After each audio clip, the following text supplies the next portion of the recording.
You mean everything to me because I know you mean everything to Christ. And Christ means everything to me. And I called on the Lord. I said, man, that Father, this is real.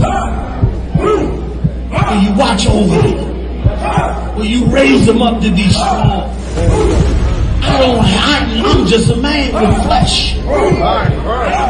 This is what you called for in your scriptures. You said they wore studs and fringes, they got it on. You said they will follow the law, they doing it. You said under your house shine, they ought to love one another. And they doing it.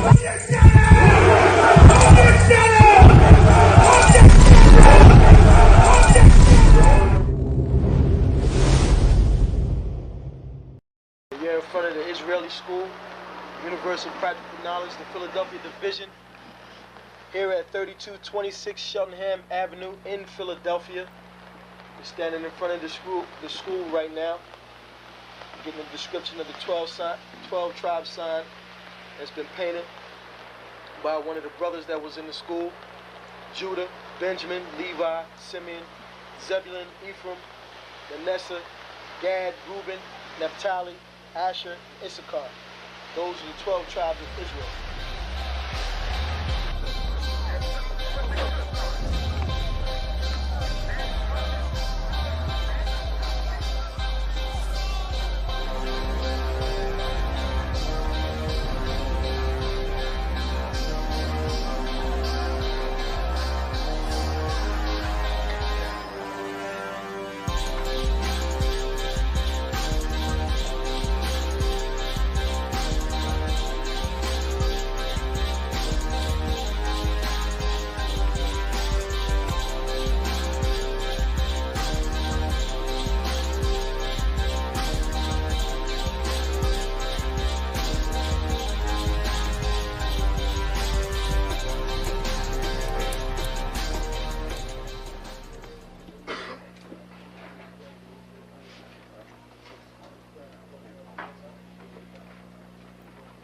Shalom. Shalom. You've been waiting for this day, so this day has finally come. A lot of you have been wondering where this knowledge that you've been hearing is coming from, and the powerful truth that you've been hearing, how this was established. Well, we finally were able to arrange for the priests to come down from New York and spend some time with us. And I'd like to introduce them if I can. These are some great brothers. We're very glad to have them with us. We want to make them feel as warm as possible because this is their work and the extension of their work and what they've laid down some time ago. I'd like to introduce, first of all, priest and Sixth Shield General, 4th in command in the nation of Israel, Lahab. I'd like to salute this brother. March up. Barak.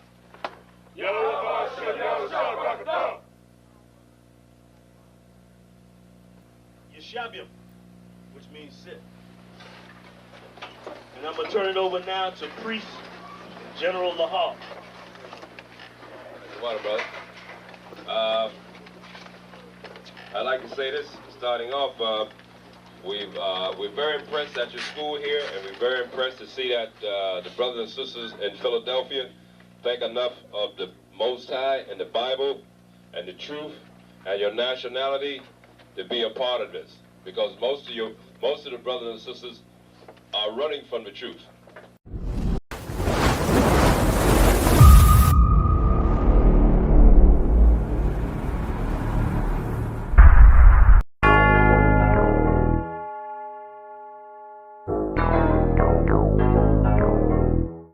Ironic. You know the truth is the truth, that's all I know. Cry loud and spare not, you gon' get exposed. A few real niggas left, you not one of those. Real soldiers, we was born to stand 10 toes. If he ain't one West, that nigga not one of mine. He got a purple 12, me I got a black 9. The truth is the wife of my youth, chopping my concubine. Had to die to get my rib, that bitch forever mine. You know the game, a bishop gotta be blameless. But GMS teaching niggas to be rapists. They screaming we snitch. When Joey Morgan was killed by your brother, y'all ain't say shit. Real prophets only dwell in the UPK, PSA, we don't sign NDAs. Real prophets only dwell in the UPK, PSA, we don't sign NDAs. 100 deep, 100 shields on, that's 100 priests. 100 boots, that's 200 feet. Tongue like a sword when I fucking speak. Teach you how to fish instead of fucking leech. Stop selling drugs instead of trying to fuck with me. Knowledgeable, but I'm rude in my fucking speech. Life is about warfare, not no fucking peace. Hey bitch, I cry loud when I fucking speak. Make them wait a year before they fuck with me. Turn a street nigga to a fucking priest. Cross a priest and I promise you forever sleep.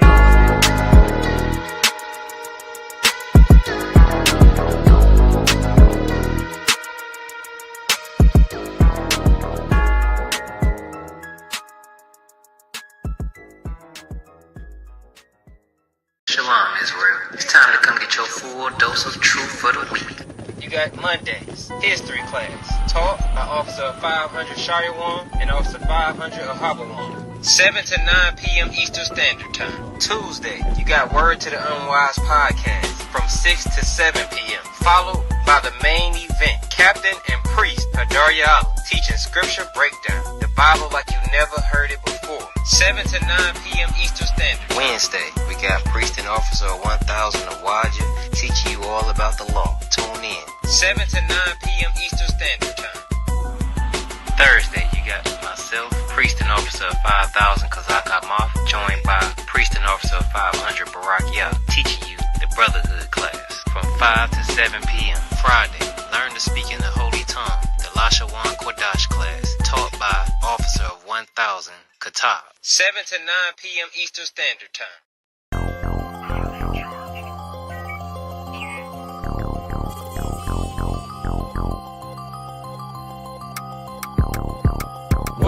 One West, that's who we are, nigga. One West, so who is y'all, nigga? One West, we want it all, nigga. That's who we are, nigga. So who is y'all, nigga? One West, that's who we are, nigga. One West, so who is y'all, niggas? One West, we want it all, nigga. That's who we are, nigga. So who is y'all, niggas? UPK soldiers got them killers with me, and I don't fuck with every spot cause it's too iffy. Real motherfucking prophet cause the Lord with me, but don't get that shit twisted, I got Drake's with me. Yeah, bitch, and that whole 50. Run up on me wrong, you gon' catch 60. Wait, you gon' catch 20. The other 30 for your homies, bitch, I got plenty. And I'll shoot this motherfucker till that clip empty. Taking orders from your bitch, you a fucking simpy. Shit, should be televised. The way I'm cutting niggas up, bitch, I'm a samurai. Niggas swear they in the truth, but telling hella lies. Stumping like you Greek, bitch, you Hellenized.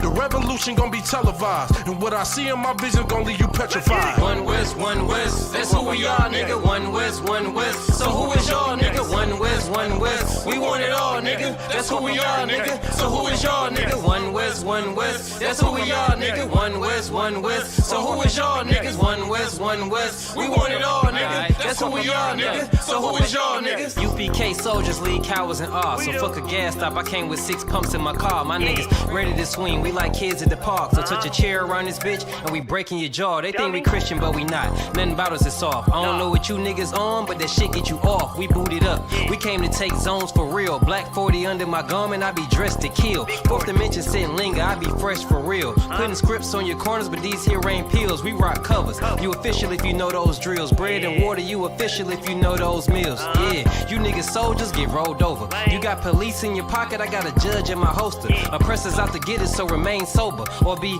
chained to them chains till there's nothing that remains of us. A cult leader like Christ, we got the same culture. I bang on them, tell my enemies the reign's over. I up the sig and keep pulling like a chain smoker. The game ain't changed, One West stayed the same on them. One West, that's who we are, nigga. One West, so who is y'all, nigga? One West, we want it all, nigga. That's who we are, nigga. So who is y'all, nigga? One West, that's who we are, nigga. One West, so who is y'all, niggas? One West, we want it all, nigga. That's who we are, nigga. So who is y'all, niggas?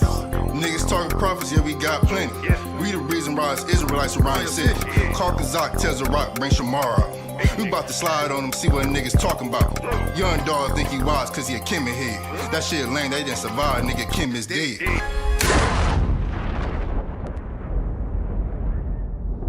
Where I'm from, little nigga, is a dirty game. I pledge allegiance to Yahweh, bitch, I'm UPK. Huh, nigga, let's talk bodies. Set up on your corner, wake up everybody. Big priest until I'm dead deceased. The mission is complete until y'all off the street. Saw y'all on the internet stumping down the street. But take the poor and the weak.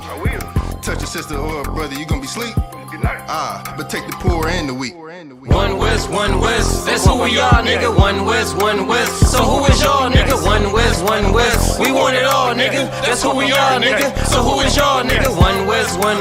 That's who we are, nigga. One West. So who is y'all, niggas? One West. We want it all, nigga. That's who we are, nigga. So who is y'all, niggas? Fucking with the brothers, then I'm giving out major pain. Clip full of ball heads, I'm shooting out Damon Wayne's. Driven ambition, I ain't never changing lanes. Wise as an old man, but I ain't slanging cane. This ain't a game, this shit way deeper than rap. You speaking the cap, but the shit y'all speaking is cap. I'm 5,000, but I still keep it a stack. I'm in the truth, not cause back then I was seeking the fact.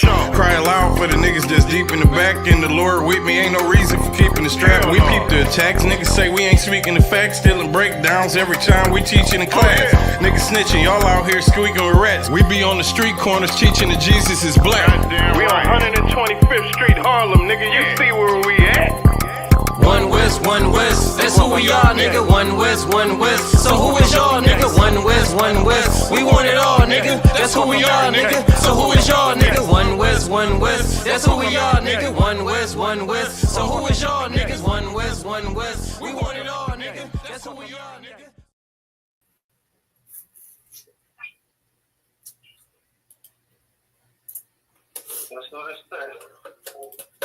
You hear me, sir? Oh, select you 1 second. Yes. I think I got my shit on mute. Okay, there we go. Say something for the mic. Yeah, but Con, I can hear you. All right, select. Let me we got that shit off. All right, we good to go. Let's rock it. So Right. You get it started. I'm gonna go over here and run everything from the computer. Yep, most case. All right, so.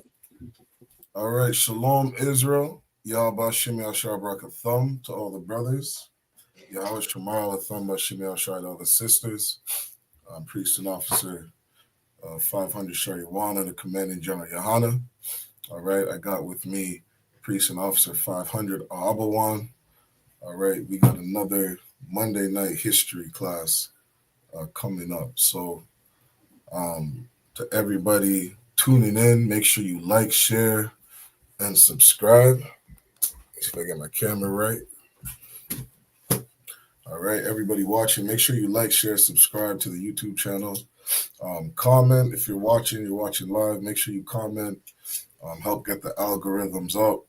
And of course, help push this truth. All right. We want to fish brothers and sisters. And most importantly, we want to get our people this knowledge. All right. The knowledge of the Bible, the truth of the Bible, the truth of this world. You understand? The truth of how the Most High operates. You understand? And how he runs everything. Dispel all the lies that people have told on the Bible.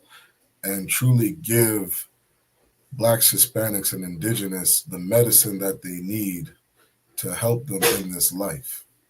You see, for too long, Blacks, Hispanics, and Indigenous living in the bottom of society, living in the ghettos, barrios, and reservations, and we're lacking the truth of the Bible. We're lacking our culture. We're lacking our identity. And without these things, we stay destroyed as a people. And so this Monday night history class that we do, me and the mighty priest, Officer 500 Ahabawan, this history class is to give Blacks, Hispanics, and Indigenous the history of our people told from us. You understand? We've been told, for so long about things like Christopher Columbus Day, right? Like, Ahabawan, what were you told about Christopher Columbus growing up? Can you hear me, sir? Yeah, kind. Well, the first thing we learned in my public school education was that Columbus discovered America, right? So Right.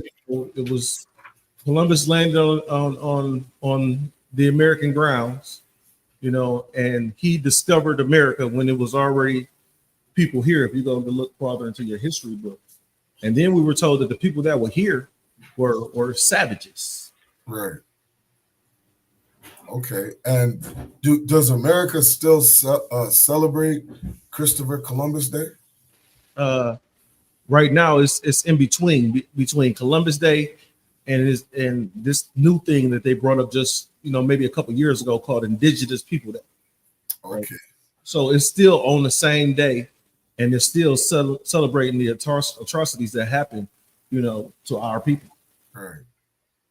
Yeah, because when they changed that Columbus Day to Indigenous Day, or they had done some attempts to do so, it's like they wanted to bring awareness, quote unquote awareness to the truth of Christopher Columbus, and it's kind of a stupid concept to say the truth, because when really history is just told out of the eyes of the conquerors. You know what I mean? Like in America, Blacks, Hispanics, and Indigenous, we were conquered here.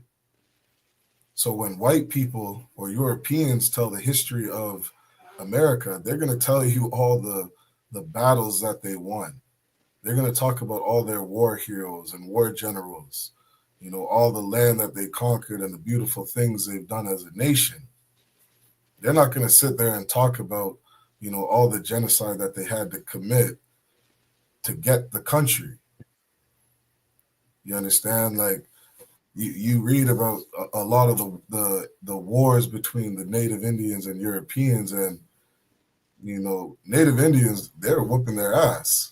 You know what I mean? The North American Indians were whooping Europeans' ass, so much so that that's part of the reason you don't hear so much about Native Indian as slaves in America, because of all the wars that Native Indians were winning. You understand? But that history, it's told from the lens, of the colonizer. It's told from the lens of the people that win the war. So when you come into this history class on Monday night, you're hearing history being told from the slave. You're hearing history be told by the conquered. And, Ahabawan, correct me if I'm wrong, but every history that we're going to speak about from the eyes of our lens, it's a very sad and disgusting story. Yes, sir. And if I may, Come. I said, if I may, just to piggyback off of what you were saying, sir, is that, when we, growing up in these hoods that we grew up in, we all got into, fisticuffs fights or something like that, depending on how rough the neighborhood was. We got into fights. I got in one probably about every other month. And the thing about it is, like, you would, and this is, I'm comparing this to America now. Now, you would get into these fights and either you would win or you would lose. When somebody comes to you and tell you what happened, they say, I heard you got in a fight with such. Yeah, I kicked such butt, right? So with kicking such butt, you look at the person like, oh, okay. But if you see somebody eye hanging out, nose bloody, bruises everywhere, and it's a week after the fight. See, what we're not seeing here in American history, we don't see the bruises because the oppressor covered those bruises up. He put some makeup over them, right? So he covered those bruises up. And with covering those bruises up, it's hard unless you go check deep into history like the ISUPK is trained to do. Unless you go check deeply into history, you can't find those bruises because he put some makeup over it. Like one of those battered women, they put the makeup, the eyeshadow on. They put the foundation on so you don't see the bruises. And that's what America does when you go look at the indigenous people history. You go look at the histories of the slaves revolting. Right, so they just got a little makeup on, sir. Damn right. You understand, and that's the perfect, that's the perfect description, to brothers and sisters as to why they should get in this class. You understand? We're not going to sugarcoat history. We're not going to sugarcoat it, and we're going to tell it to you from our eyes, right? So, if you could, Ahabawan, just read out the comments in the chat. Anytime somebody comes in the comments, if they got any questions, just let me know. All right. Okay. Real quick, sir, we got a Sister Michelle. Hold on. That's Trooper Nashagabar. Say shalom. Checking in for Saginaw. We got Sister Nawah. I'm not familiar with her, sir. You might know her. Okay. Checking in. Y'all was shy. You know, she claiming herself to you. You know, that's what we got right now. You know, any questions, any comments, you know, please keep the algorithm up. Like, share, subscribe, pay your tithes. No time, Christ. So let's get into it. All right. You know, today's class, what we're gonna get into is, you know, not only breaking down the lies told on the North American Indians, but, you know, letting them know who they are. You know what I mean? Like there's a quote from Commanding General Yohana in the ISUPK, our leader, you know, who said, you know, Europeans have had us here in slavery for over 400 years, and they still, being so cruel, have not told us our identity. They're the ones who told the native Indian that when you come to that residential school, you got to cut off your hair. You can't have that braid because we want you to assimilate into our culture. They were forcing native Indians onto these different, you know, into these different boarding schools because it was a form of stripping them of their culture, stripping them of their identity. And so when you have something passed and say, correct me if I'm wrong, Ahabawan, I believe that was 1865 when they say slavery is abolished. Yeah. Yeah, so in 1865, if you abolish slavery, wouldn't you at some point start to rectify the crimes that you've committed? If you really looked at it as such an atrocity, because they'll tell us in 2025, oh, slavery is over. Slavery is over. You know, all the things that were done in the past are over. That was our ancestors. That's not who we are today. That's not who us Europeans are today.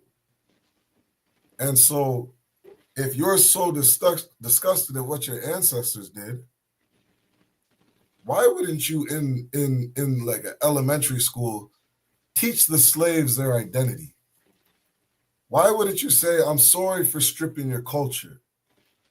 I'm sorry for forcing you on border schools and you know, making it mandatory that you speak our language, making it mandatory that you conform to Christianity, making it mandatory that you conform to our culture. Why wouldn't you give them their culture back? You know, why wouldn't you give them, you know, all the artifacts, all the spoils of war that you took from these people and give them their identity back? It's such a crazy and cruel concept to think, but these people had us here, raped, robbed, and murdered us, beat our culture out of us, and did nothing to rectify it. You're only now, maybe 2-3 years ago, saying, we're not going to call it Christopher Columbus Day. Let's call it Indigenous Day. If I may, sir. Con, go ahead. We got a comment. Person by the name of Great Blackness says, and he's commenting on what you said. He says they're not going to do that because they will have to give up their land and give it back to us. Correct. And this is that you can't say I'm making an apology or I'm making amends and leave it at that. If I was to just say I was to steal something from you and I say I apologize, I will have to give you that back which I've stolen, or give you something that was comprehensible to whatever the value of that, of whatever it was that I've taken from you. So in order for me to say I apologize for stealing from you, I will have to give you whatever I stole from you back, or give you the equal or greater value of what it is that I've taken. And you already know our oppressor is not going to give up that financial grip that he has over us. God. If I could, Ahabon, can you grab Jeremiah chapter 6, verse 14? I don't know. Because, this goes right into the topic that the indigenous people, they truly are the children of God. What you said was so on point, Ahabon. And, great blackness, that's an excellent point that you bring up. And these things, like this knowledge is found in the Bible. Like Christ said, ye shall know the truth, and the truth shall set you free. One of the things that we have to do here in America is free our minds from that mental bondage, that mental slavery. We got to free our minds of, their culture, their Christianity, their weed, their drugs, their way of life, their marriage certificate. We got to free ourselves of the garbage that they gave us and really take back our identity. Read that if you could, Ahabon. Sir. This is Jeremiah chapter 6 and verse 14. They have healed also the hurt of the daughter of my people, slight, saying, peace, peace, when there is no peace. Read that again from the top. They have healed also the hurt of the daughter of my people, slight. My what? My people. My people. They have healed the hurt of the daughter of my people. Like indigenous people are hurting. They're crying out on the reservations. Like I remember seeing this this massive what do you call those? Oh man, what's that word? You know when you see those big advertisements, Ahabon, the billboard. There was this massive billboard outside of a reservation. And on that billboard, it said, please stop stealing our women. Like indigenous people, they are hurting. Yes, sir. And Europeans, they have healed the daughter of my people slightly. And how do they do that? By saying peace. They say, let's not call it Christopher Columbus Day, but let's call it Indigenous Day. Let's have a Black History Month, an Indigenous Awareness Month. But you still keep them in the reservations. Mm-hmm. You still don't give them clean drinking water. Justin Trudeau, the prime minister, said that was one of his number one things. He said, I promise to get clean drinking water on the reserves for the Native Indians in Canada. I think he was in office for like 8 years. He didn't complete that task. That's somebody telling you peace. They say sorry with their lips, but they don't do anything about it.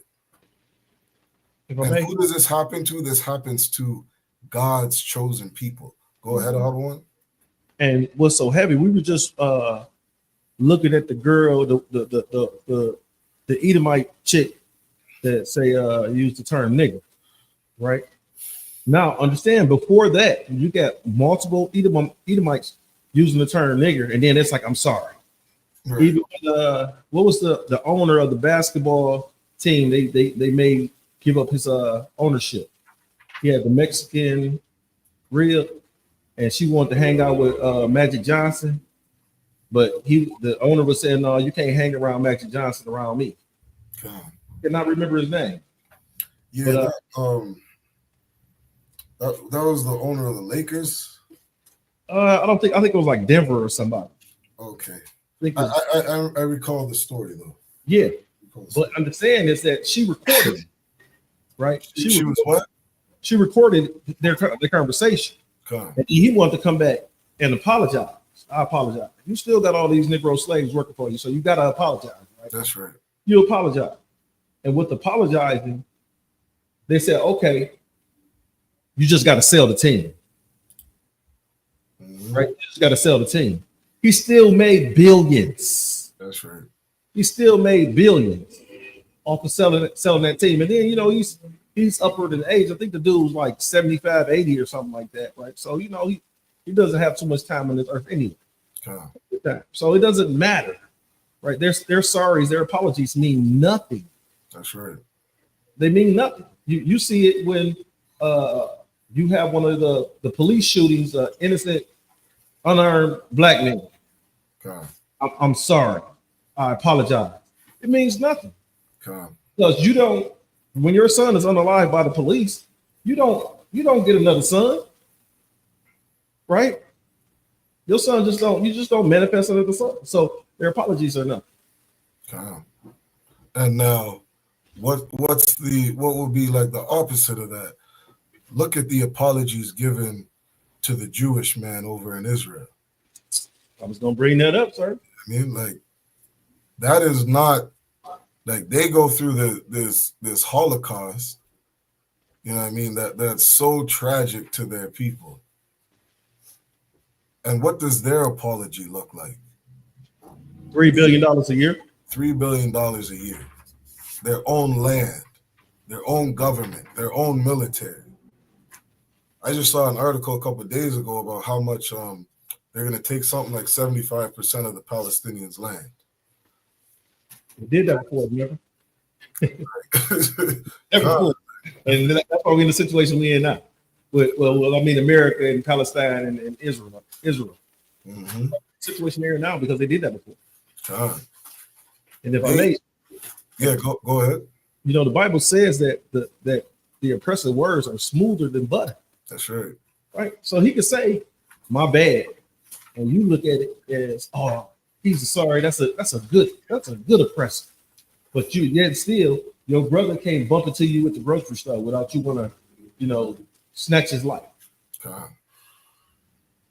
Yeah, like what indigenous people got to take from this is, like, anybody telling you that you are not an Israelite, like, that is a full-out assault on your identity.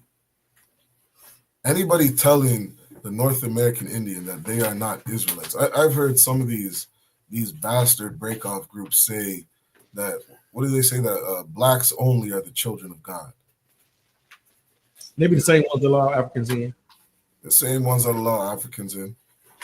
You know what I mean? They're doing the same thing that our oppressor, their oppressor, has done to them. Like, we can say we're anything but an Israelite. Boy. Yes. You see Kyrie Irving, he posts a link to a book, and these Jewish bastards are Salakian. These oppressors say, you gotta suspend this man from playing in the NBA. Can I ask a question, sir? Yeah, go ahead. Right. Kyrie Irving never said anything but check this book out. Right. Now understand, for clarification, Kyrie Irving is not in the truth. Right. We're just using him as an example. Right. Because he said that check this book out from from Hebrew to Negroes or something like that. Cool. Whatever the name of the book was. He said check the book out. That was it. And they was willing to take all his money. They're about to take all his money, shut him down, wouldn't let him play basketball, all type of things, right? And then now he has to take certain classes and stuff like that. So he's like, fuck it, I'm Muslim. Yeah. Muslim. But at the same thing, like what you were saying, like you can say that you're anything except one of the Most High's precious Jews. Right? You a nigga. You ain't no Jew. Okay. You can't say that you a Jew. When we was out doing camp in Toronto, one of the most glorious camps that I've been to, and that be fired back up. That put the zeal back at 115%. Right?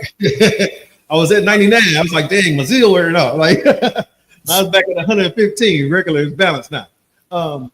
And a little somebody of Asian descent was driving down the street behind the camp and was yelling out the car, "Y'all Jews? Y'all not effing Jews? Y'all not effing Jews?" Right? God. So my question is, even as soon as, well, I'm gonna say it like this. Not a question. My statement is this: is that you asked the question earlier, like, what does reparations look like?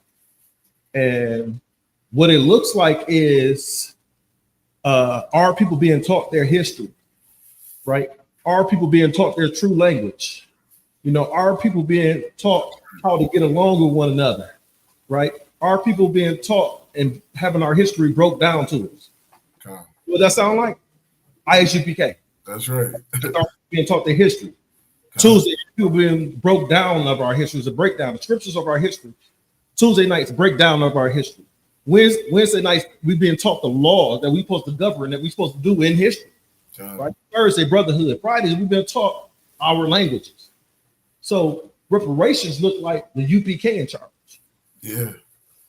Yeah, but so like when you had said that, you know, my immediate thought was, you know, it's so stupid to call or idiotic to call ISUPK a hate group. Like ISUPK, we are a love group. We're a literal love group.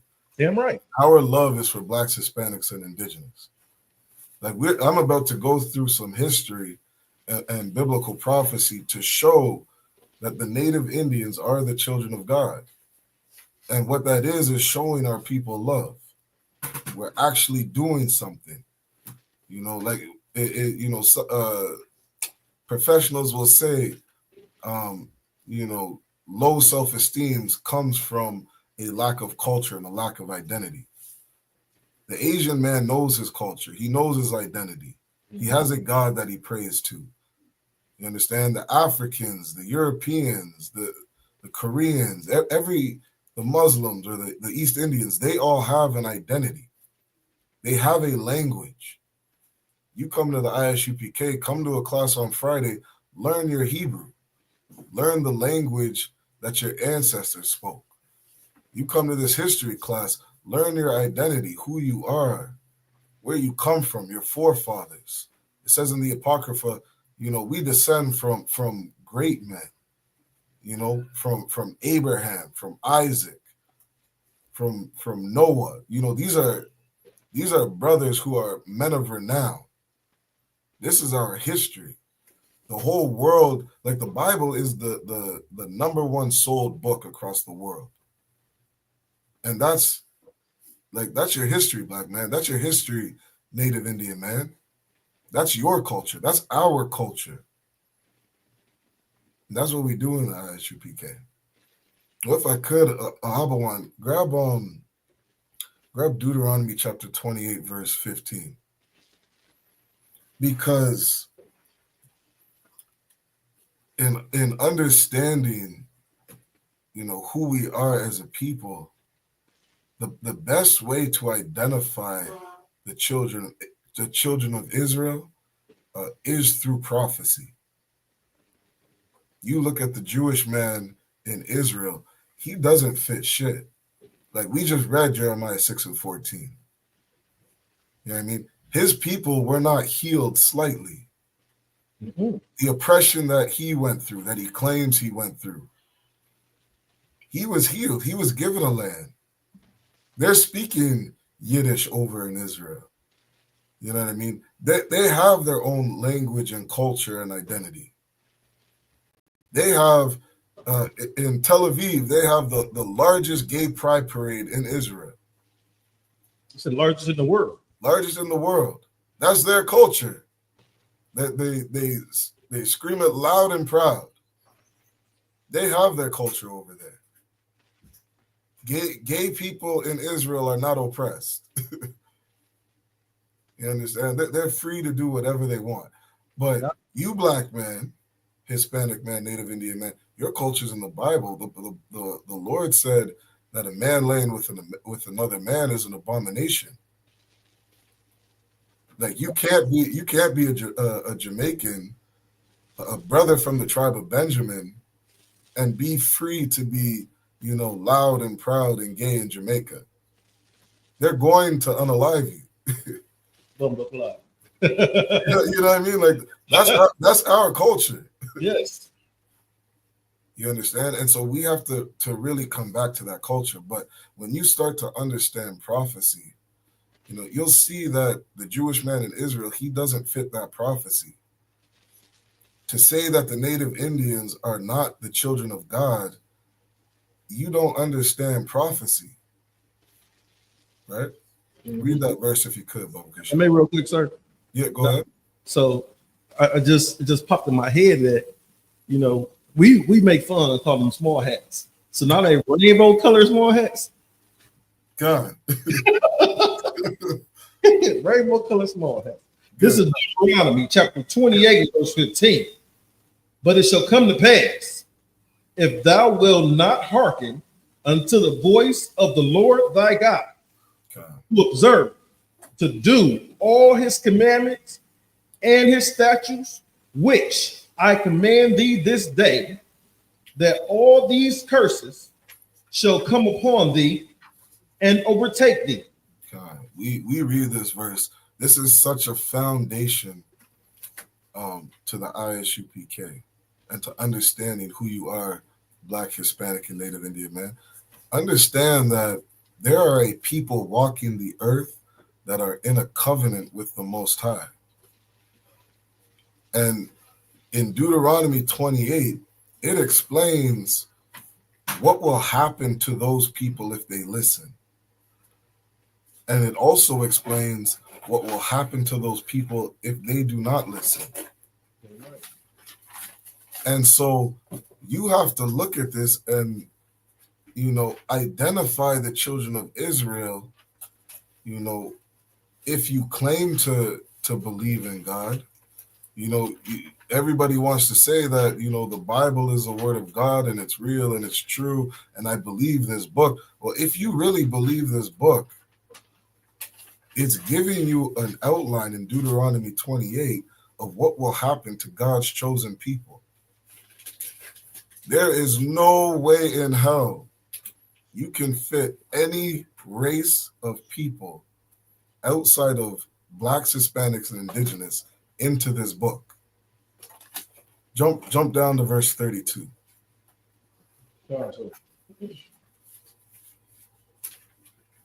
Verse 32. Am I coming through fine, sir, with the sound? Come. Verse 32. Thy sons and thy daughters shall be given unto another people. Your sons and your daughters will be given into another people. This is a curse for disobeying God. This is a curse that will happen to God's chosen people if they don't obey their father. They don't obey, you know, the covenant that God gave to Abraham and his seed, the chosen people, through Isaac and through Jacob, Blacks, Hispanics, and Indigenous. These 12 tribes, if they disobey God, read that from the top. God. Thy sons and thy daughters shall be given unto another people. Thy sons and thy daughters shall be given to another people. If you could, Ahabuan, bring up that article from, let me see, from Snopes.com. All right. God said, if you disobey me, speaking to the children of Israel. Flock you, sir. Yep. What's the name of the article? Snopes.com. It's called, Did Christopher Columbus Seize, Sell, and Export Sex Slaves? I got you. Okay. Can you see it? Come. Yep, that's the one. This is one, sir. Okay. Where would you like for me to go? Read it right from the top, if you could. Come. So did Christopher Columbus seize, sell, and export sex slaves?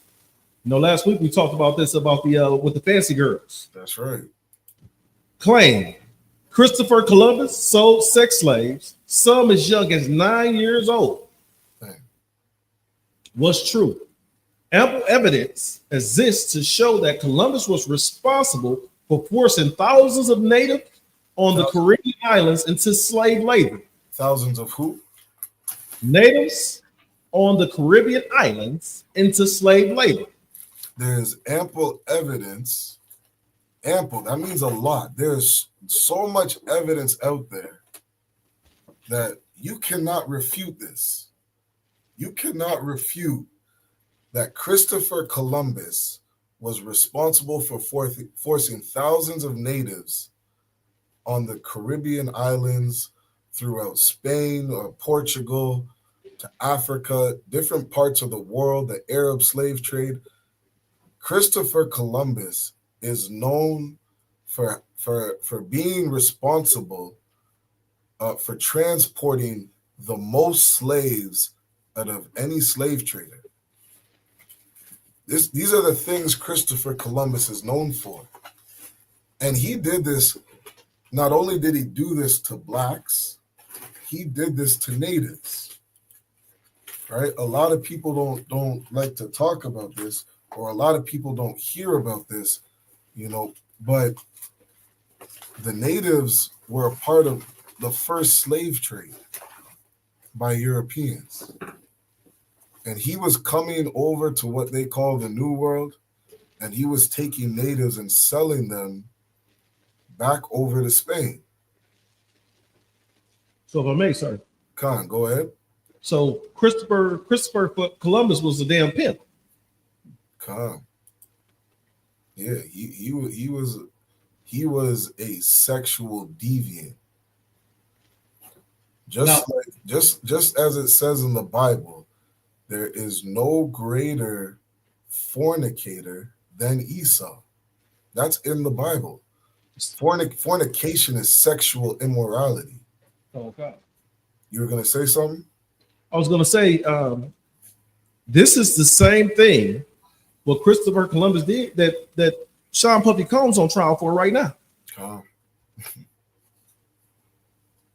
And this is why when you come to this class, the greatest thing you could do, black man, Hispanic man, indigenous man, stop voting. Stop putting your faith in the European man's system, because his way of life and his culture is terrible for you. Like Sean Puffy Combs, you out here following Europeans, and look what is happening to your life. We cannot do that as a people. We have to reject everything that these people have given us. Every way of life that they have is disgusting. Like, you look up, you start looking into things like the sex trade. You understand that Thailand, Japan, Israel, like that state of Israel, Germany, Russia, Romania, all these European countries are most well known. Like they're the highest purchasers of sex slaves today. Yeah. Bar none. The Jewish man is supposed to be the children of God. They're over there they have the highest rate of purchasing sex slaves. These women are being sex trafficked as young as 10, 11, 12 years old. That is what they're doing in Israel. That is not the children of God. Europeans have a history of doing this. You can tell it. What is it? What's that saying? You can tell who a duck is because it quacks. Yeah. Look like a duck, it quack like a duck. Yeah, you know what I mean. Like you out here dressed like a whore. You're a whore. You got a police uniform on. You're a police officer. That is who you are. Historically, this is what Europeans do. It's like, if I may, sir. Yep. Would Joel 3:3 be another scripture to bring out for this pimping that Christopher Columbus did to our people? You said Job 3:3? Yeah, I'm gonna read it. Yep. This is Joel chapter 3 and verse 3. And they cast lots for my people. Yeah. And have given a boy for an harlot. Mm-hmm. And sold a girl for wine. That's right. That they might drink. That's absolutely what they do, Arbor. That is absolutely what they do. We're going to keep reading through this article, and you are going to see that Christopher Columbus was selling native Indian girls as young as 9 years old as sex slaves. That precept is perfect, Ahabawan. And if I may again, sir, Come. What it sounds like, and it's just, I guess it's just similar, because Muslims believe that girls as early as 9 years old could get married. Mm-hmm. Right? Now, Christopher Columbus believed that he could sell these girls as early as 9 years old. It made me think, I'm just throwing something out there. It made me think, was the Muslims buying the so-called daughters and wives, of these sex traffickers? Come. Yeah, that's exactly what they do. That is so on point to what they do. You know what I mean? It's not just young girls, it's also young boys. You know what I mean? And look through the history of Europeans being in power. You know what I mean? Like Chad, I believe Chad's in the chat right now. I believe he's a European man. He should be able to tell you that, people like Alexander the Great, who we would call Alexander the Freak, he was a proud homosexual. He was very proud in the lovers that he had. Rome was very proud and normalized things like pederasty, a grown man being with a little boy. That's their culture. You know what I mean? I would love for Europeans to tell Blacks, Hispanics, and Indigenous what was their culture. What was our culture before slavery? What was our culture before forced assimilation? What were some of the things that we did? All right? Mm-hmm. Let's keep reading this article. Okay. Was false. However, the specific quotation offered as evidence in a widely shared meme, although accurate and authentic, came from a longer passage written by Columbus. In context, Columbus was neutrally describing the specific practice of buying and selling 9-year-old girls. And in that particular letter, he neither endorsed it or condemned it, nor admitted to personally taking part of it. God. So people like to say, well, we don't know if Christopher Columbus was actually purchasing sex slaves. Well, if you could, Abawan, jump down and let's read what he actually wrote. And it starts where it says, Columbus provided native sex slaves to his men. Columbus provided native sex slaves to his men. In addition to putting the native to work as slaves in his gold mines, Columbus also sold sex slaves to his men. He did what? Is 9. Yeah, he sold sex slaves to his men. Now, get me straight on this, Ahabuan. If you're gonna say Christopher Columbus was not a partaker in this, how do you as a man defend yourself when you are selling slaves, sex slaves, to your men? What's heavy about it, sir, is that, just say I owned a car dealership. You know what I'm saying? And he was like, hey, Abuwa, I need a car. I'm gonna get you, I gotta pay the dealers, the OEM for these cars.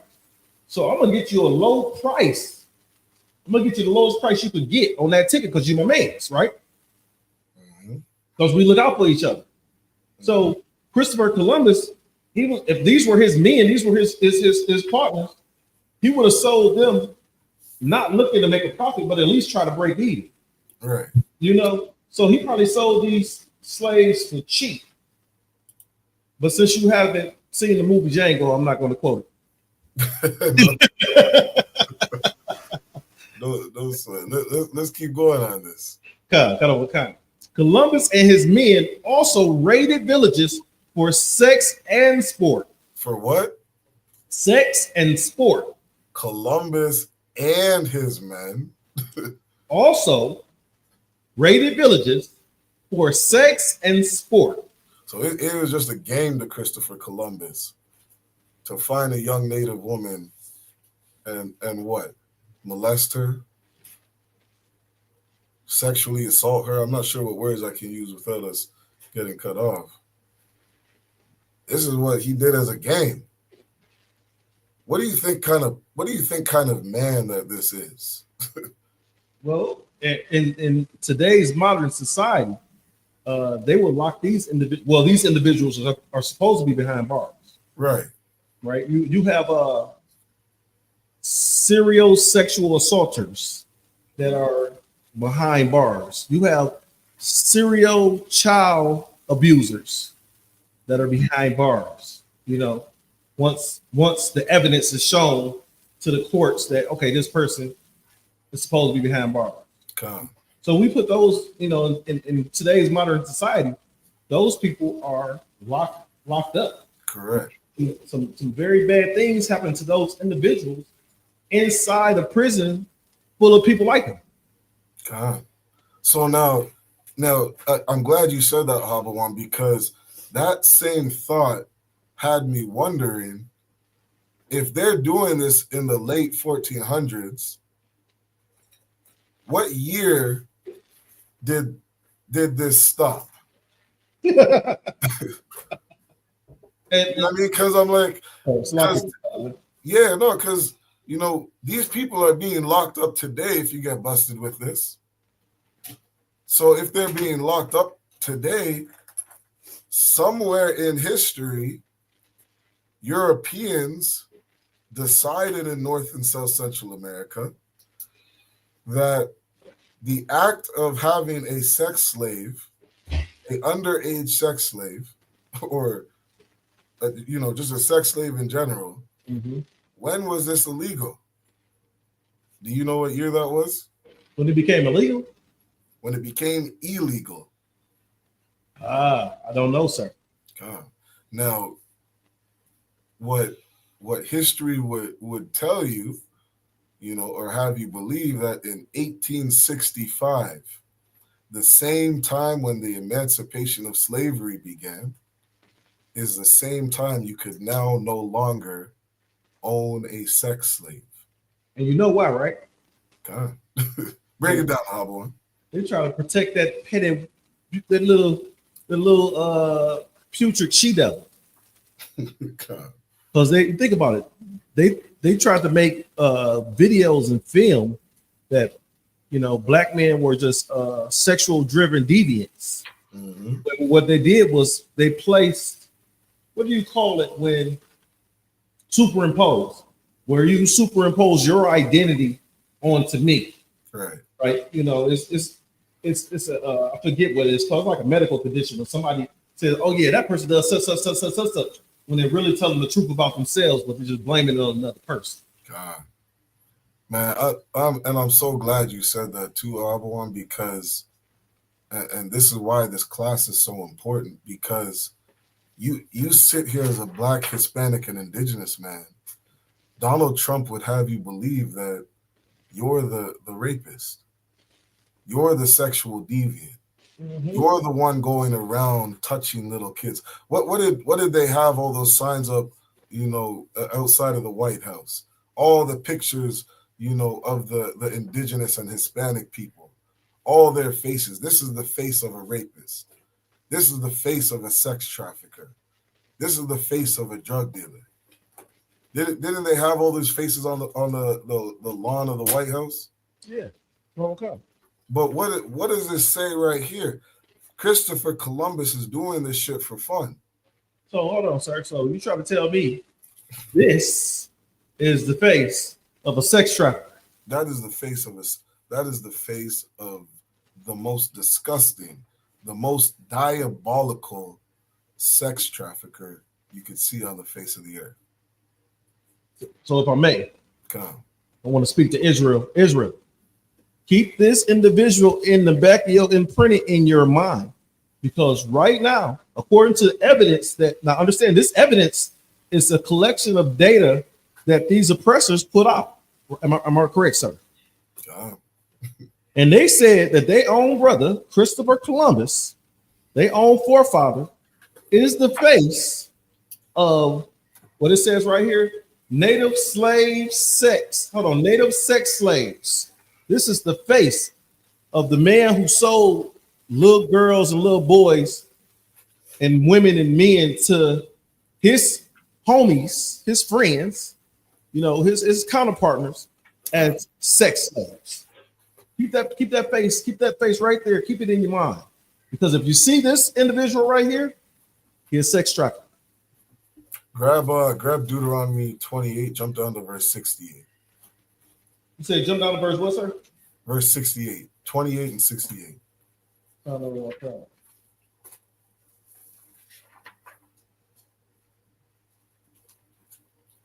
Deuteronomy chapter 28 and verse 68.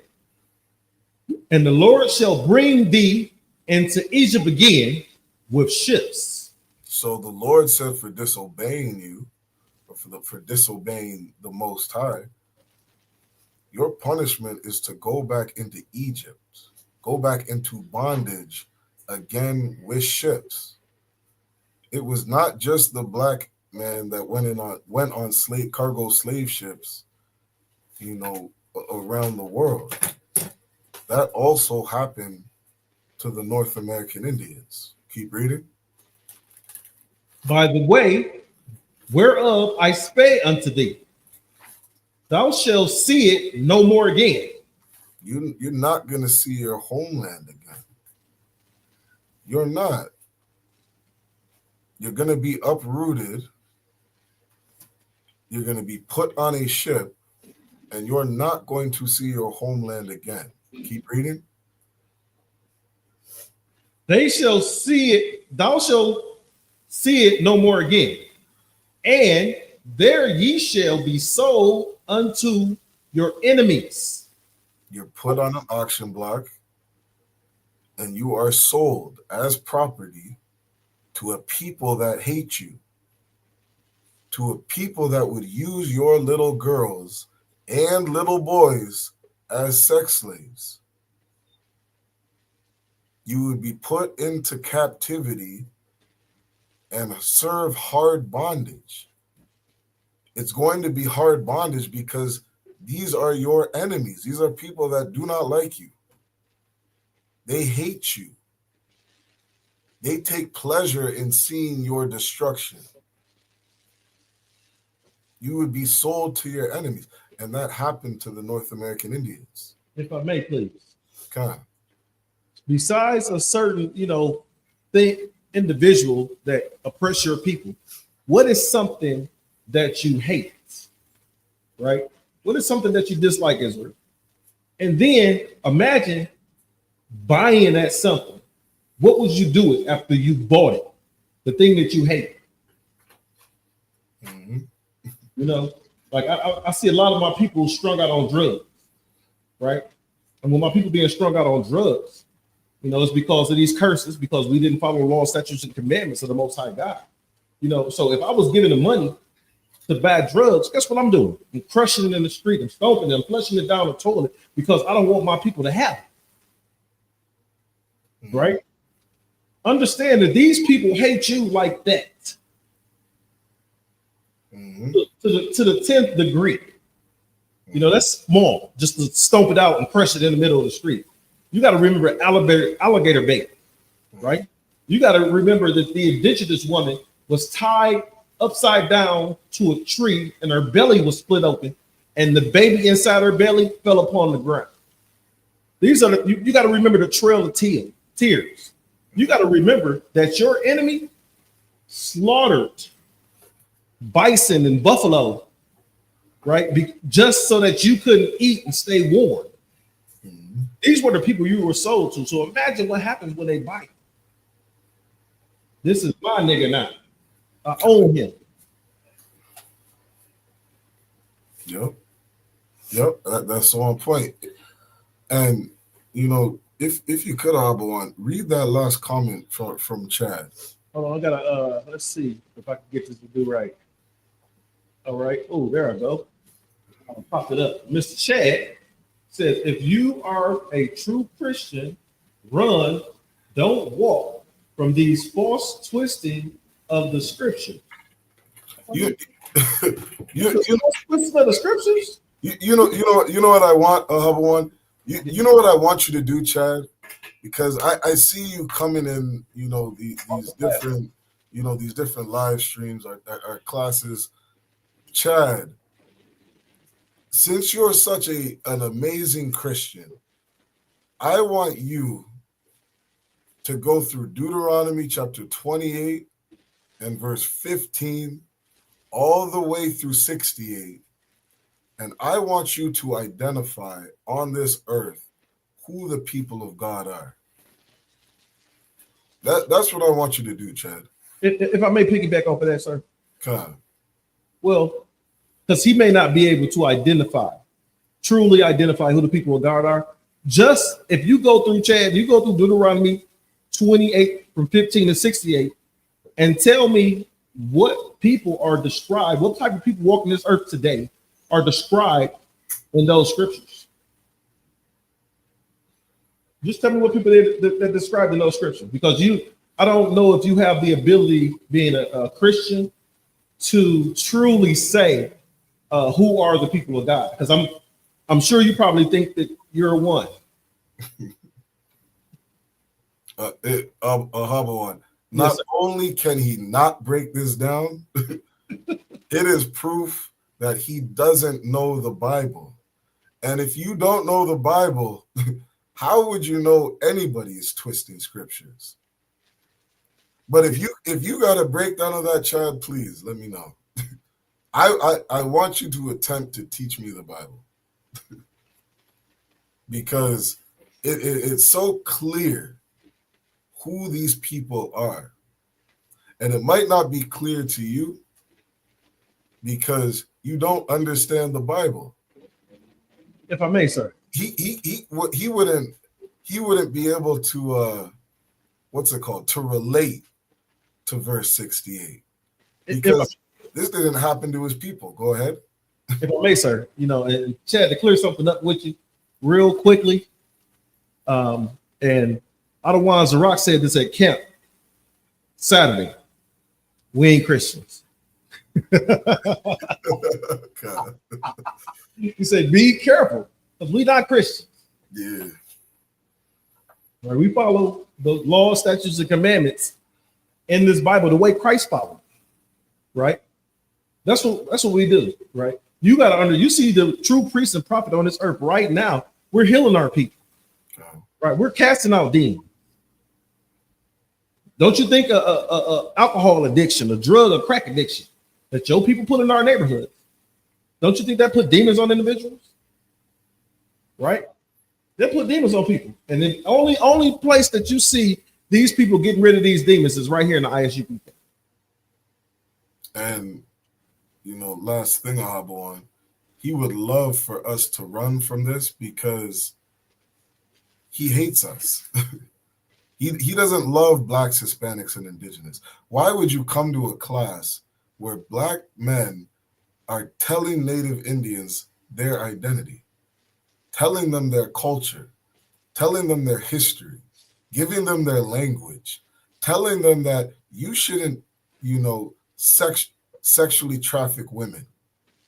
You shouldn't, you know, put somebody in hard bondage and take their little kids as sex slaves. These are disgusting things. And you shouldn't do that, black man, Hispanic man. Like, Puff Diddy, you should not follow Christopher Columbus. You should not be like him. These are good things to teach to a people. You were going to say something, Habawan? Come. Say that again, sir. I have somebody at the door. Oh, no, sir. Let's keep going on this article. Okay, let me jump back on. So, where we're at. It says, in the year 1500, Columbus wrote, 100 what the hell is that? Castellonios are as easily obtained for a woman as for a farm, and it is very general, and there are plenty of dealers who go about looking for girls. Those from 9 to 10 are now in demand. That's a quote, Abuan. That's a quote from 9 and 10-year-old indigenous women are in demand. Let's keep reading for time's sake. The quote attributes to Columbus in the mean is accurate and was taken from a letter he wrote in 1500 to Donna Juana de la Torre, a nurse in the royal court of Queen Elizabeth, and the sister of one of Columbus's leading crew members on the second voyage to the Americas. So this was in the year 1500 when Columbus wrote this. He was telling, he wrote this to Queen Isabella, letting her know that 9 and 10-year-old Native Indian girls are in demand. And this is the cost that we're selling these women for. Let's drop this article. Okay, let me ask a quick question. So right around the 1500s is when the natives there started to speak Spanish. God, yeah. As soon as you start having colonization come over here, they're telling us, to get rid of our culture and conform, from the minute we're over here. Right? Yes, sir. And again, this is our history. Black and brown people, blacks, Hispanics, and indigenous, we have to unite. It says in Zephaniah 2:1, gather yourselves together, O nation not desired. Native Indians, you are not desired as a nation of people. Black man, you are not desired as a nation of people. Hispanic man, you are not desired as a nation of people. The world will look down on you and say, these people are disgusting. The world looks down on us because of, all the things that they see in the media. They don't have respect for us as a nation of people. They despise us. We're a nation that are not desired. But North American man and woman, don't ever let anybody tell you you are not a child of God. If I could, I'll one grab Deuteronomy chapter 33 and verse 20. All right. And I want you to pull up that other article I sent you on the Old West. The Old West and the origins of scalping.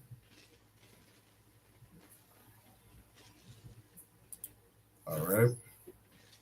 I love, there was a video I remember watching. I wish I should have brought that to this class.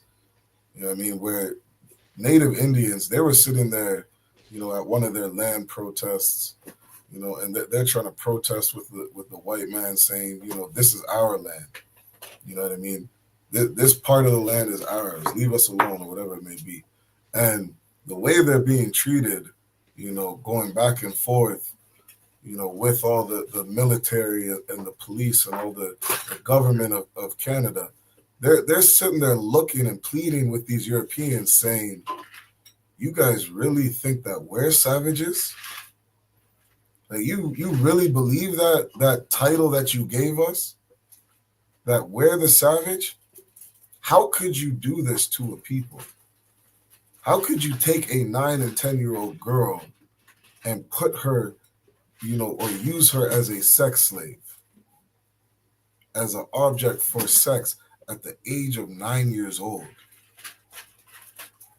Do you know how savage, that's beyond savage.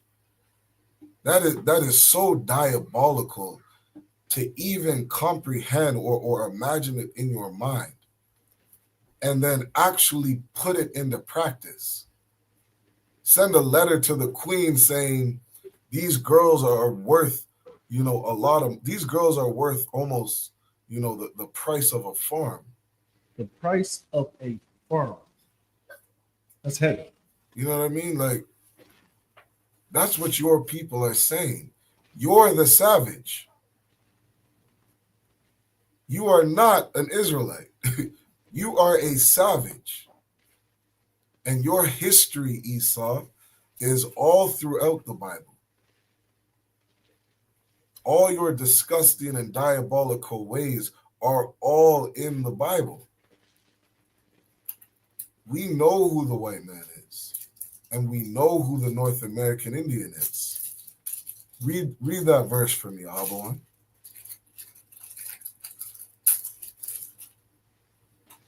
This is Deuteronomy chapter 33 and verse 20. And of Gad, he said. Of who? Of Gad. Of Gad. This is one of the 12 tribes of the nation of Israel. Israel is a multitude of nations, Chad. Like, when you see nations in the Bible, understand that Israel is more than one nation. We are 12 tribes, and Gad is one of those nations. Keep reading. Blessed be he that enlarges Gad. Keep he reading. dwelleth as a lion, and teareth the arm with the crown of the slocket, and teareth the arm with the crown of the head. Read that again, Ahabuan. He teareth the what? And teareth the arm with the crown of the head. Teareth the arm with the crown of the head.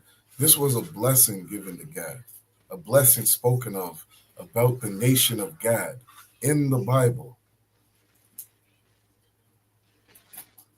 given to Moses from the Most High, speaking on the children of Gad.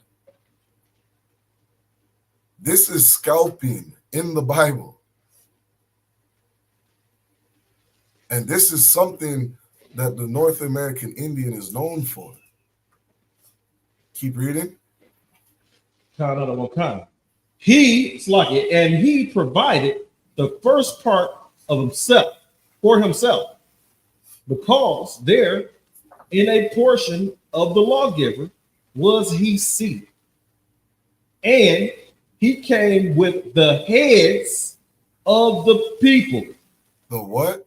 The heads of the people. Look, man, y'all Christians do not know the Bible. Y'all really got to leave us the fuck alone. Like, the Christian church is dead. They have never known the Bible, and they can never give you your identity, black man.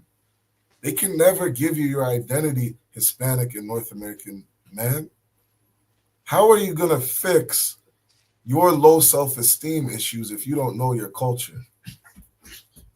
Low self-esteem leads to so many different issues in our community. Drug abuse, drug addiction, unaliving yourself.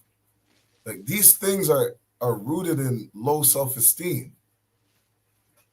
How are you going to fix poverty in a community when you as a people don't give a damn about your community? You don't care to live because your life is hell. There's so many issues in our community that cannot be fixed in the Christian church.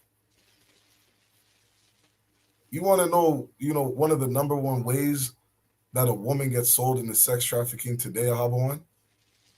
Explain, please. She don't have a father in the house. Yes, sir.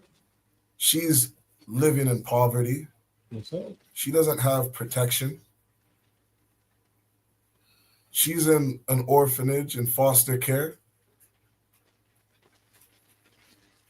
The number one child in foster care is the indigenous child.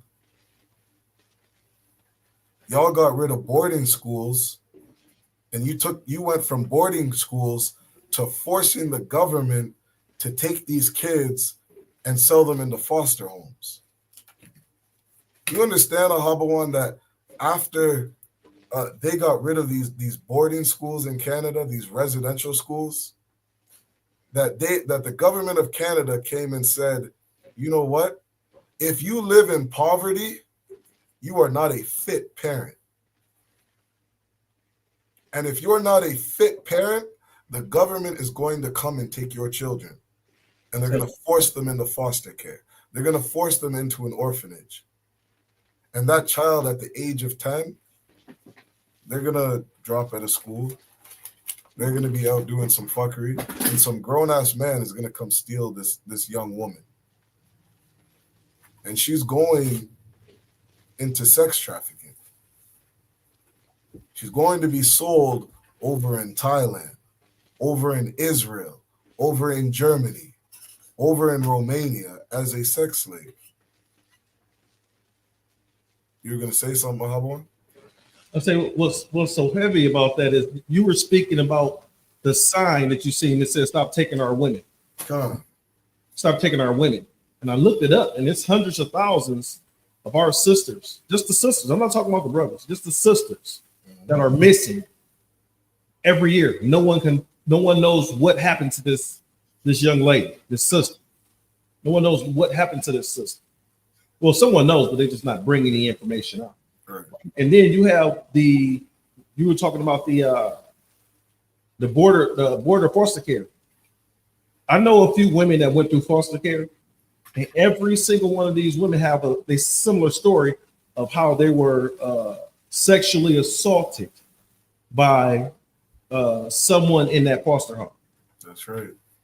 It's one young lady, I'm trying to get her to come and talk to one of the podcasters, Kazak, because she said that her the foster care that she was in, the husband took advantage of every girl, and the mother would only bring little girls. Dang. And he took advantage of every girl that was in it. And she was in the same foster home as my oldest daughter's mother. Mm-hmm. And they got the same story of how this man took advantage of them when they was just little girls. Okay. And after they become big girls, either he left them alone, right? And they got some younger girls in, or they kicked them out the house.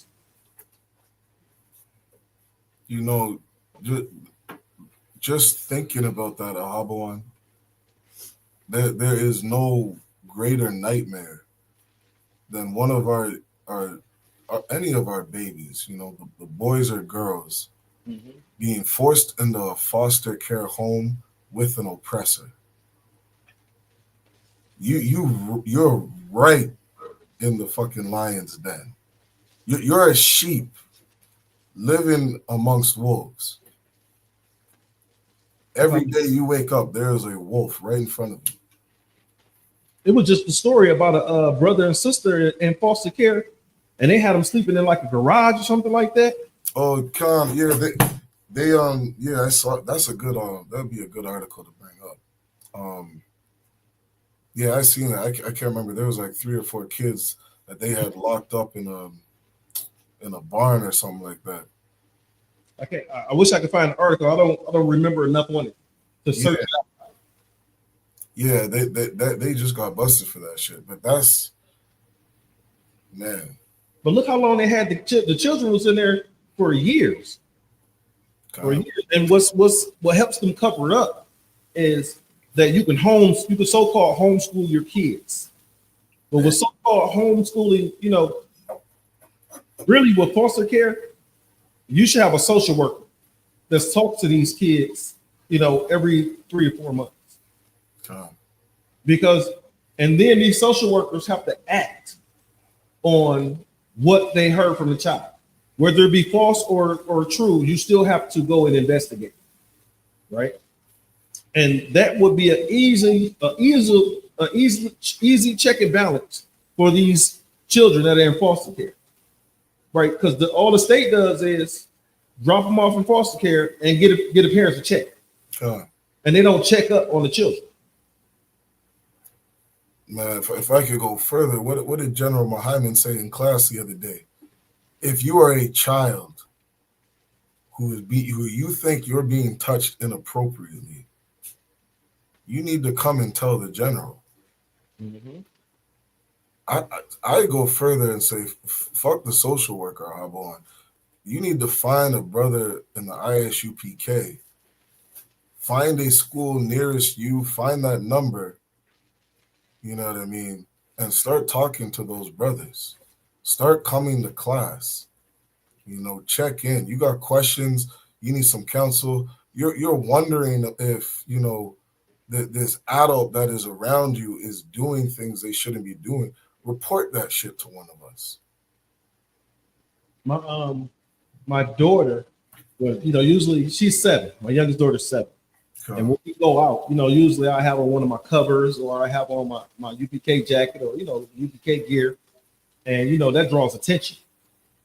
And at 7 years old, you know, she's been asking me this since she's like 4 or 5. She's like, Daddy, are you famous? Are you famous? Because everybody always look to you and talk to you. Are you famous? I say, yeah, and that's because of Commander General Yahya.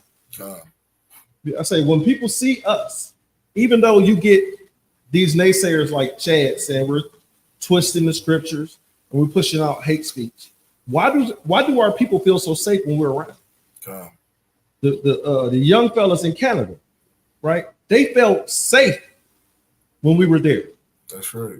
If you were watching, they had a young one of the young ladies that was with them got into an argument with some oppressor. She got kicking his bag and everything. And right, what they did was they seen us and they immediately separated the oppressor and the sister. Right? What would have happened if we wouldn't have been there? We would have had some young brothers going to jail. Because think about it, the young brothers if they would have sided with the sister, right? They might attack that oppressor, and then guess what? Now we got brothers going to jail. We don't want to do that. We don't want brothers going to jail for no oppressor. That's right. Right. The ISUPK is the safest organization anybody can be in. So if you're a young child out there, like Ottawa said, if you're a young child out there, get in touch with one of these brothers or sisters. Find a brother in the ISUPK. Get in touch with them and tell them what's going on. Damn right. You will receive help. Damn right. You will receive help. Somebody is going to show up. Somebody's going to show up. Somebody's going to be there, right? These young kids that got a problem with going to school and bullying and stuff like that, find a member of the ISUPK, because you will be walked to school by 100 brothers. Damn right. Damn right. Read that verse for me again, Abba. You want verse 20?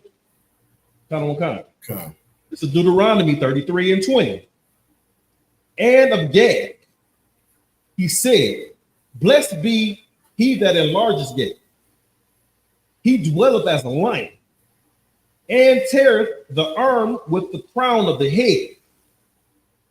Verse 21. And he provide the first part for himself, because there in a portion of the lawgiver, he seated, and he came with the heads of the people. He executed the justice of the Lord. Damn right. And his judgment with Israel. Damn right. You know what's so happy about that, sir? Go ahead. He came with the heads of the people. What are the heads of the people? The leaders of the people, right? So he came with the leaders of the people. And if you look today, our leaders are, you know, like the scripture says, the gates of it, our gates are language, right? So our leaders is, think about this. Puffy was just telling you to vote or die. He was just telling you to vote or die. When Barack Obama was running for office, Puffy said, vote or die, right? Do you think he wish he'd have voted a different way now since he got this baby oil scandal going? Right. Probably wish he would have voted for some more baby oil. But understand is that these are the people who are supposed to be our leaders. We looking up to it. Barack Obama's a fucking Hamite, and we looking up to him, right? These are our leaders. And that's why the gates of Israel are language, because our leaders don't have our best interests. If they had our best interests, right, if they had our best interests, our leaders would be Commanding General Yohana, General Hazayan, General Mahaiman, and General Q. If our leaders had our best interests, those would be the leaders. They'd be just like them. What? They'd be breaking down our history. They'd be breaking down what we are, who we are, and how can we get back to what the Lord has promised us. God. But no, the white man can easily swoop in, give them some money, and they forget about their people. God. You got a church on damn near every corner. If you ain't got a church on every corner, there's a liquor store there in the city of Detroit. Why hasn't Detroit gotten better? You got a church on every corner. Y'all supposed to be true Christians, according to Chad. You're supposed to be true Christians, right? So if you're true Christian, and there's a church on every single corner, why hasn't cities like Detroit gotten better? That's my question for you, Mr. Chad. Yeah. And, our leaders, they truly took the time to study this Bible and study history to be able to break down, prophecies like this and be like, wait a minute. The North American Indians, they wear fringes. The North American Indians, they practice separation on a woman's menstruation. The Native Indians, they're known for scalping. The Native Indians fit every prophecy in this book. And, we read a verse like this and we're like, we can see this. Historically, this is our people. Let's read this article. This article. Which one you want, sir? The one we're in right now. Okay, cool. We got it. Yeah. Let's do that. This is the origin of scalping, a true and surprising history. Native Americans may have invented scalping, but European contacts accelerated it, and the history behind scalping is culturally complex. This article says the Native Americans invented scalping. And hey, look, if I could real quick, like scalping is a very what's the word? Like a particular or meticulous practice. Like it takes a certain skill to cut a man's skin off, right at the right point, and then, or just enough to where they rip the hair with the scalp, and that all comes off in one. Like, scalping is, something that God is blessed with. Like, it's a skill, it's a talent. Like what do they call it? Like a trade. You know what I mean? If I may, sir. Come on, go ahead. Well, using no fillet knife, they was using axes to do this. Yeah, like, yeah, I like people wouldn't understand this, of course, because everybody's not going around scalping people. But this, like, to take the tools that they had and do this with such precision, you know what I mean? Like, only the children of God could do this. Right? Let's keep reading. Yeah, I'm a fisher. So with me filleting fish, I'll take that fillet knife and I ride against that rib bone to get that meat.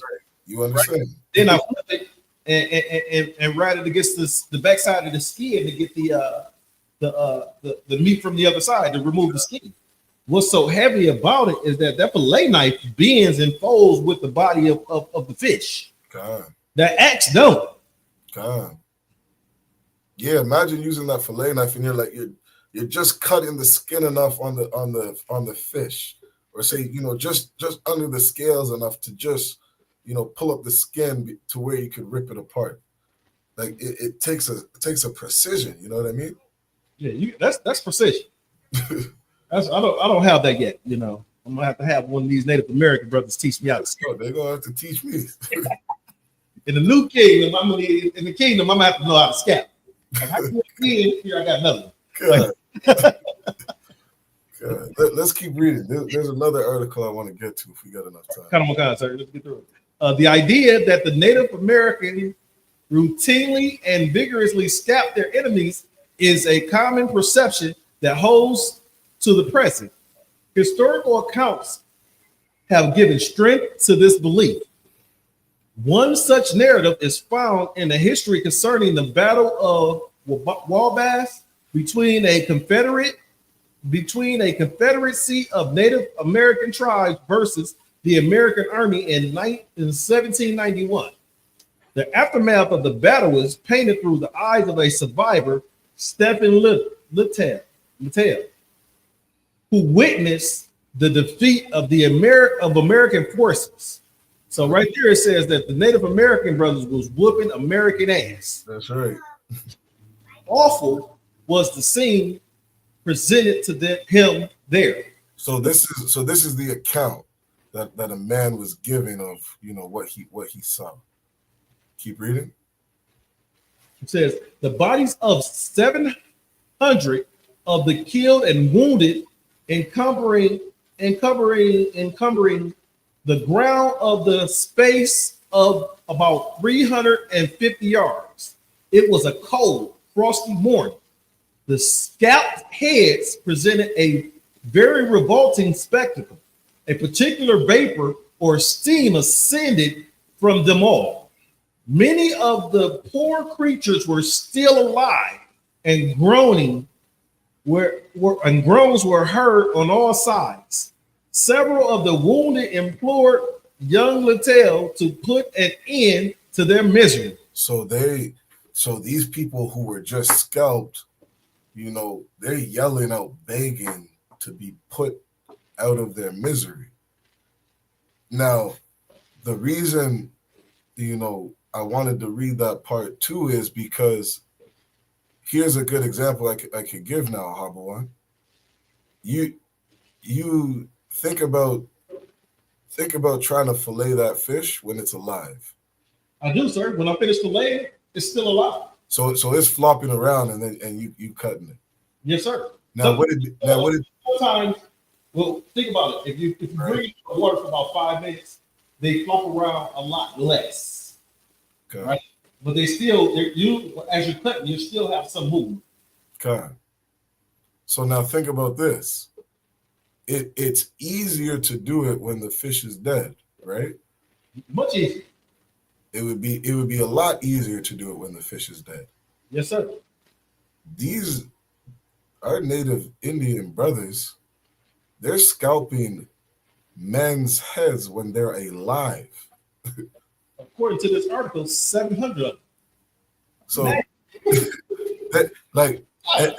and you'll see, like, historically, they'll give you accounts of, they'll tell you today how much easier it is to scalp a man when he's dead.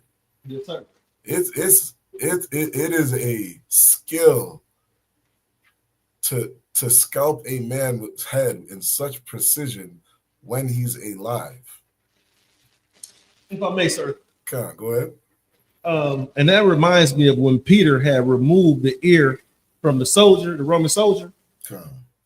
I wonder, because I have to go back and check and see what tribe Peter was from. But, with him being able to remove that guy with the sword, think about the precision you have to have with a sword, not to cut somebody's whole head off, a whole body off. Right. These Native American brothers was going through scaffolding and didn't cut the entire freaking head off. Mm-hmm. You know what I'm saying? And leaving them alive. That's right. I fillet fish and take the remains and put it back in where I got it from, and you see them swim off. Okay. Right. So it sounds like these oppressors wasn't walking away after they were scattered. That's right. Because they could have unalived themselves. That's right. Yeah, that's heavy, huh? When we read the next part, what is scalping? No, let's drop this. Let's get the next one. Okay. I sent you one on let's see. I sent you one on fashion, the fashion archives. I believe that's what I sent you. I got You did the truth of scalping. You did. Oh yeah, see the one on the history of fringe. We'll get through this really quick just for time's sake, and then I see the origin of scalping and why thousands of indigenous women have wear thousands or why thousands of indigenous women. I got smoke signal. Oh, let's grab that smoke signal. Okay. What kind, sorry? Yeah. Ready? Grab for me Judges. What is that? Judges chapter 20. Grab Judges 20 and verse 38. Because here's another, just another example, of seeing yourself in the Bible, seeing your ancestors, seeing your culture, Black man, Hispanic man, indigenous man. You're going to find your culture in the Bible. You're going to find a lot of the things that you practice are in the Bible. Some Cap Katazar says all the time, the people out there who teach only blacks are the Israelites. Only the Negro in America are Israelites. You got to understand that the other 10 tribes. You say Judges 20 and what, sir? Judges chapter 20 and verse 38. Come on. Like, we got to understand that, these other 10 tribes, they have way more archaeology, showing and connecting them to the children of Israel than the Black in America does. Not saying that we don't have lots, but like there's no questions about who you are.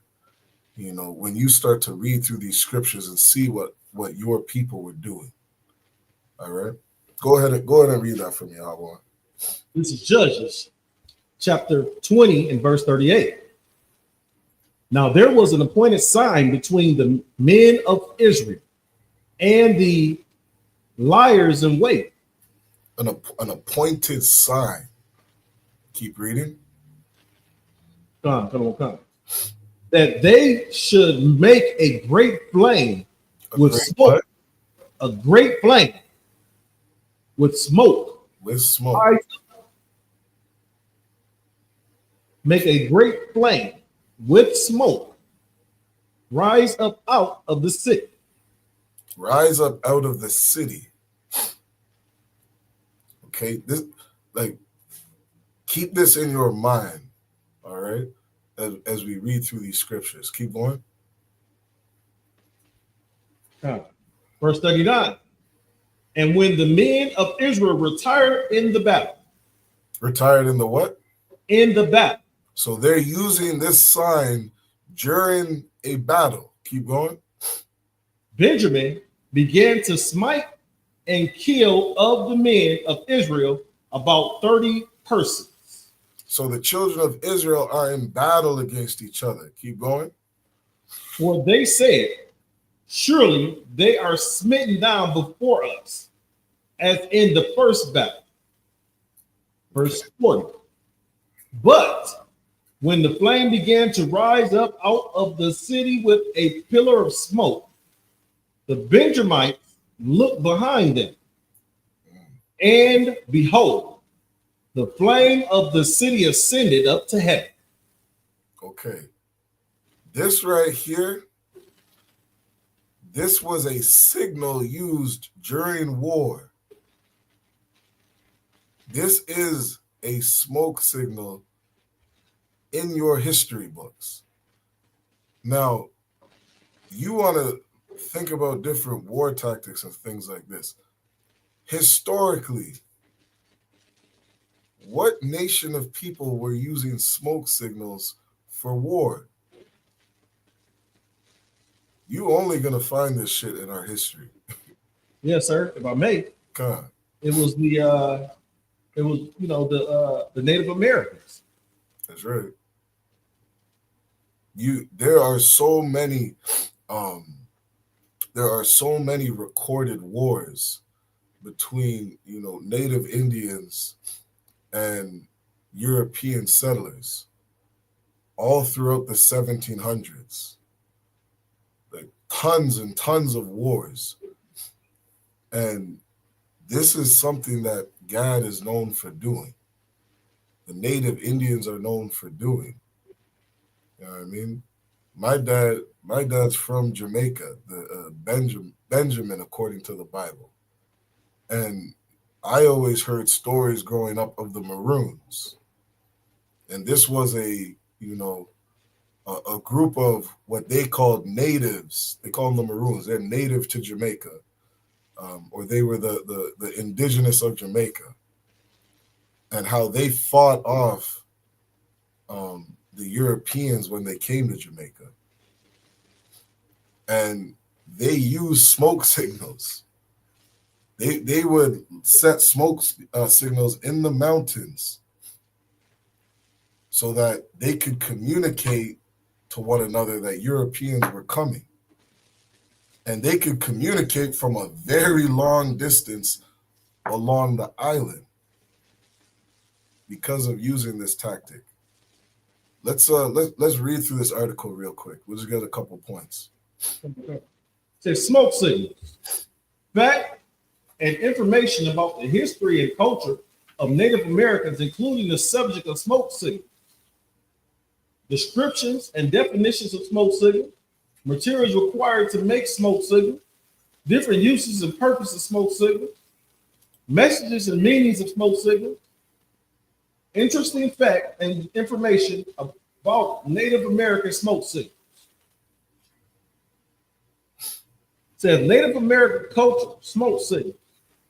Description and definition of smoke signals. Smoke signals were used by many cultures, including the Native American Indians, as a means to quickly communicate visually messages over long distances. The simple message sent via these signals were conveyed by meaning of columns and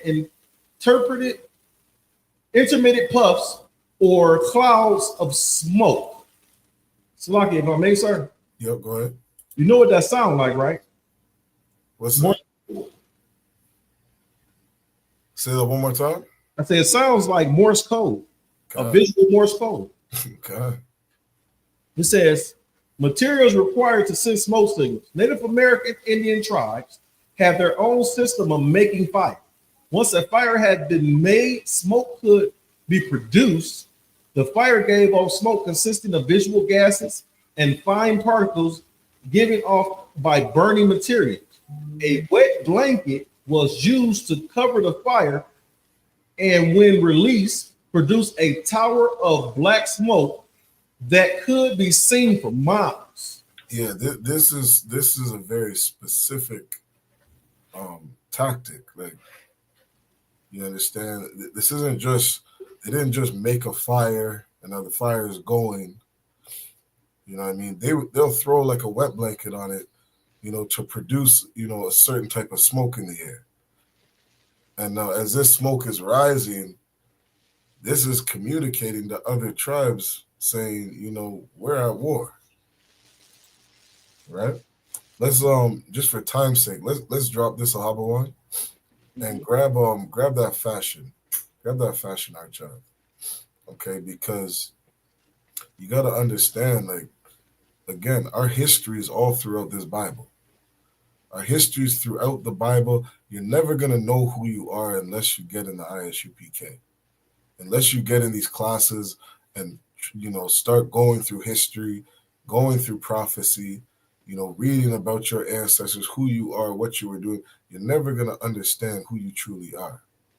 You're never going to truly understand, what the Most High promised to Abraham. You're never going to understand that there's something better than, just taking the crumbs from our oppressor. And maybe that will give you the opportunity to say, you know what? I want something better. I want rulership. I want my own land. I don't want my kids growing up on the reserves. I don't want my kids growing up in the ghetto. I don't want them living, in whatever ghetto in Detroit, in Windsor, in Canada, all throughout the States. I want something better. You know what I mean? We don't even know what land, the Most High gave us. Yeah, right. You can read in Genesis, I believe that's 18, might be 10 and 18, where it says, where the Most High created the nations, and he divided the lands and the bounds thereof. He gave, different nations of people different portions of this earth. If I may, sir. Yeah, go ahead. Real quick, we got some new guy by the name of Barack Yala. Mighty priest Barack Yala. So look, right. What's going on? Yeah, what's going on, priest? Yeah, let's read through this article real quick. So this is Fashion Archives, the history of fringes. It says fringes, the decorative trim on clothing, not the British version of bangs. Yeah, it's right from the jump. It's separated. These fringes are not European culture. The article starts with fringes, the decorative trim on clothing, not the British version of bangs. God. It says in Numbers chapter 15 and verse 38, where Moses told the children of Israel to make them a border of blue or a trim of blue around the borders of their garments, and to put fringes on it. This was something that Moses told the children of Israel to do. Right? Keep reading. Yes. It says, fringes have made quite a comeback on the fashion scene as of late.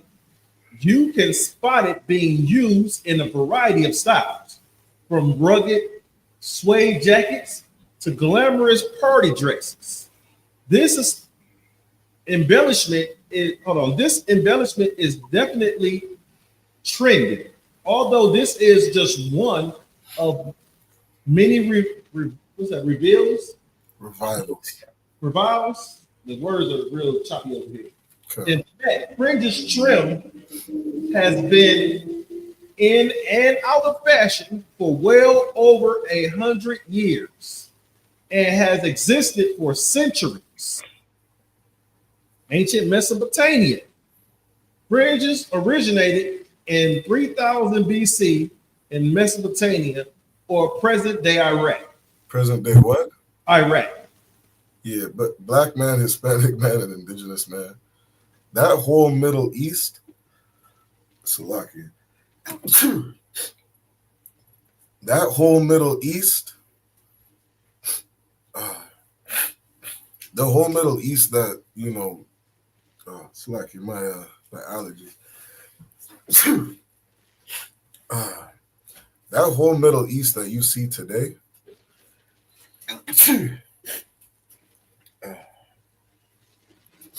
that's where the land of Israel is. You can look up when you're reading in Genesis, when you see the Tigris and Euphrates River, those four waters, those four rivers that surround that land, that is all of the Middle East. That's the land that was promised to Abraham. You understand? And this is where, scholars will say different words like Mesopotamia. You know what I mean? Or they'll say present day Iraq.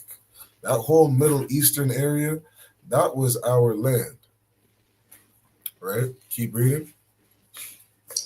Fringes originated in 3000 BC in Mesopotamia or present day Iraq.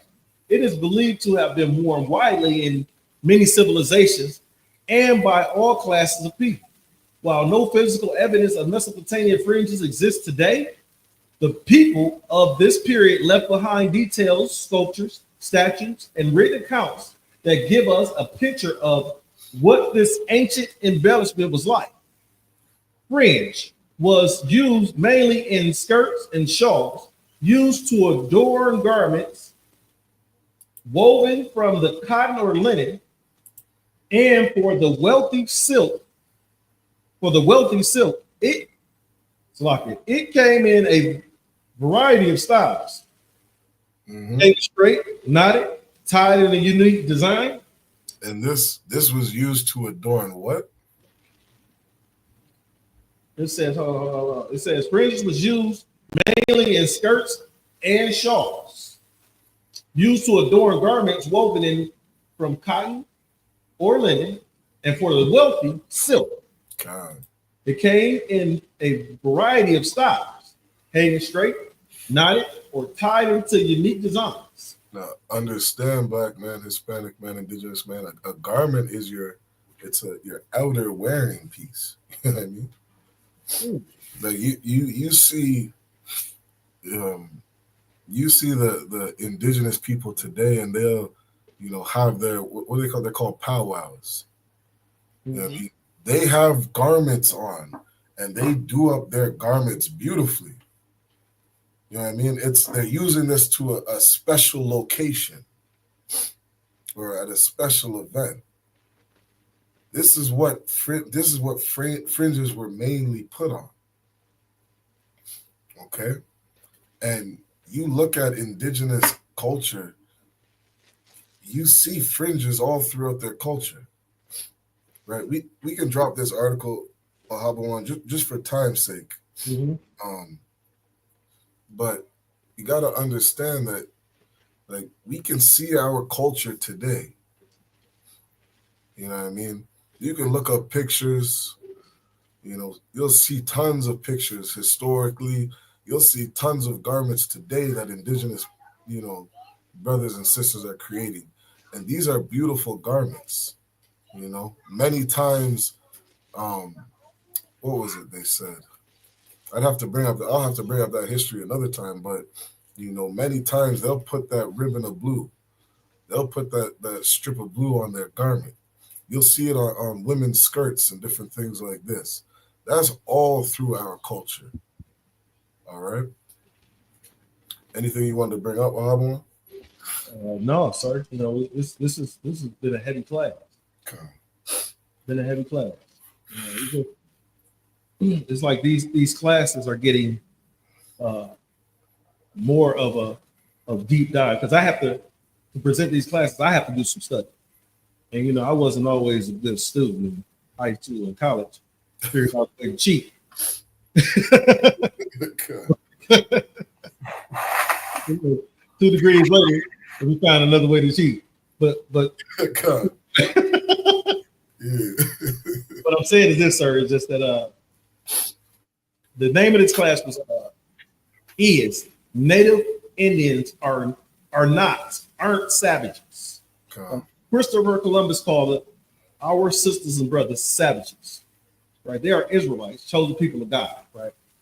And I hope Chad go and do his homework assignment and figure out who and what people is Deuteronomy 28, verse 15 to 68. What people are they talking about? Right? They're talking about the 12 tribes. Right? It's only talking about one people, and that's God's chosen. And what we do each and every Monday is we present historic artifacts, articles, as well as scripture to back up what we're saying, to teach you, Black, Native American man, and Hispanic man, indigenous man, to teach you, right? To teach you. And it helps us learn more about our history. That's all I got to say.